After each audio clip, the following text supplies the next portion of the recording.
All right, welcome to the Fleet Feet Running Club physical fitness test. I know many of you guys blocked out the presidential physical fitness test in elementary and grade school out of your memory, but we're bringing it back. School might be out, but PE most certainly isn't. So the goal here is a couple things. First, we just want to get an idea of how flexible you are, how strong you are, and how well your cardiovascular system is conditioned. So me as a coach, I love pre and post tests. I love them because they can serve as a benchmark of our improvement, and we can then know what direction our training is going.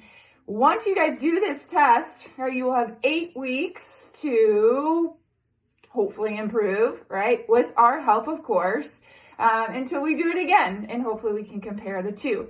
Now, since we are doing 2 tests, it's going to be vitally important to make notes on when you perform said test, meaning, was it in the morning time? Was it before your coffee, after your coffee? Was it in the evening? Was it at lunch? Was it at Creve Coeur Lake, which is flat, or Grants Trail, which is flat, versus Queenie or Forest Park, or whatever the case may be? If we're going to do this and compare the numbers, they need to have some sort of a reliability and validity test. Now, Gord, we're not here for big experimental purposes. However, it would be nice to know how well we improved, and making those notes will most certainly help us compare an apple to an apple versus an apple to an orange. So for your 5K or 10K, you can choose whichever distance. Again, if you test a 5K first, you'll test a 5K the second time, 10K first time, 10K second time, etc. All right, you will just need an empty open road and a Garmin Schmarmin watch, and then you can report those numbers.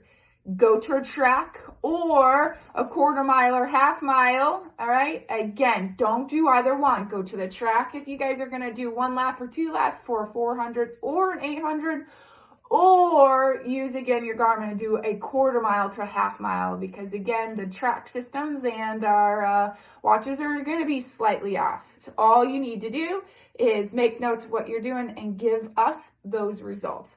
Now, when you guys get into flexibility and strength, right, there's some things that you can do at home. I have a little partner here, and we will quickly describe kind of the instructions of the test, starting with the sit and reach. I'm going to move over to the back.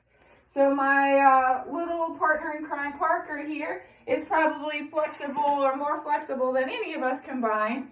Note that I made her do it, not myself. But all you need is, you could have a yardstick.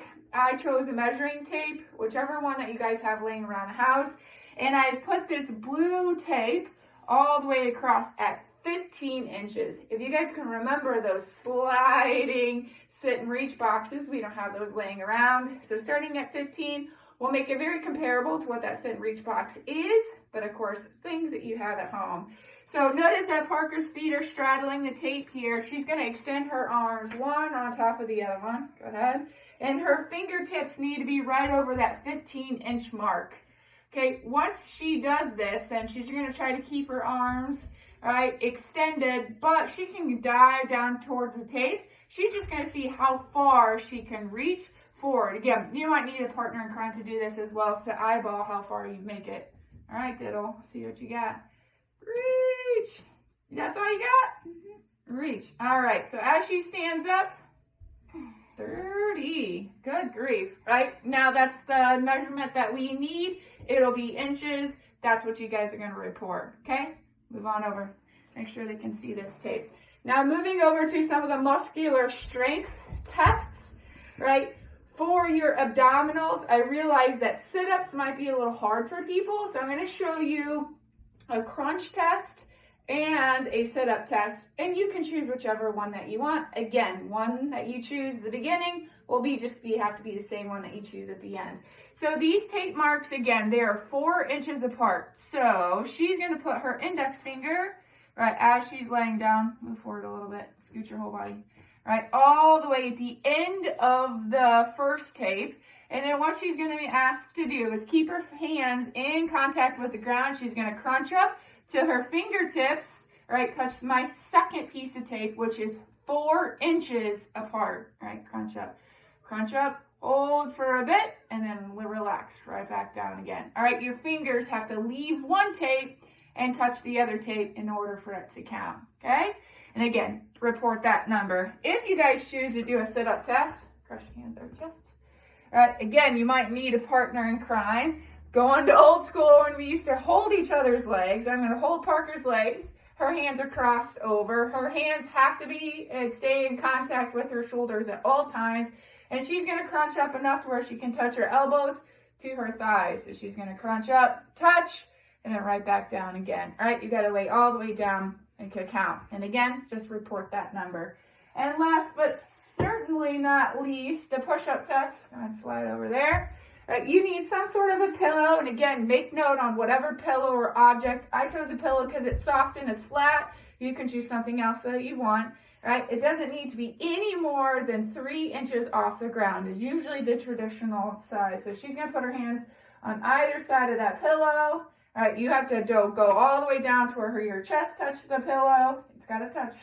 So chest touches the pillow, right back on up again. Feel free to do it in a modified version. I don't know. She knows what a modified push-up is. On your knees. Let's see what you got. Yeah, push your butt down. There you go. Push down and up. And again, just report that number to us. Okay? And again, hopefully in between these 8 weeks, you guys can visit our virtual strength classes as we're still hosting them, or our functional strength inside our training centers, which will be opening when it's safe to do so. Of course, we'll let you know when that is. And or our functional flexibility classes, online or not online. And of course, we'll do some challenges that'll help you guys better your 5K, 10K, 400, 800, and our training programs that are going to be starting up at the end of June. More details to come. If you guys have any questions on the pre-post test, please let us know. If not, hopefully you will enjoy the Fleet Feet Running Club physical fitness test perhaps a little bit more than you did in elementary school. It's just a little fun. All right. If you guys have any questions, again, please let us know. Bye-bye.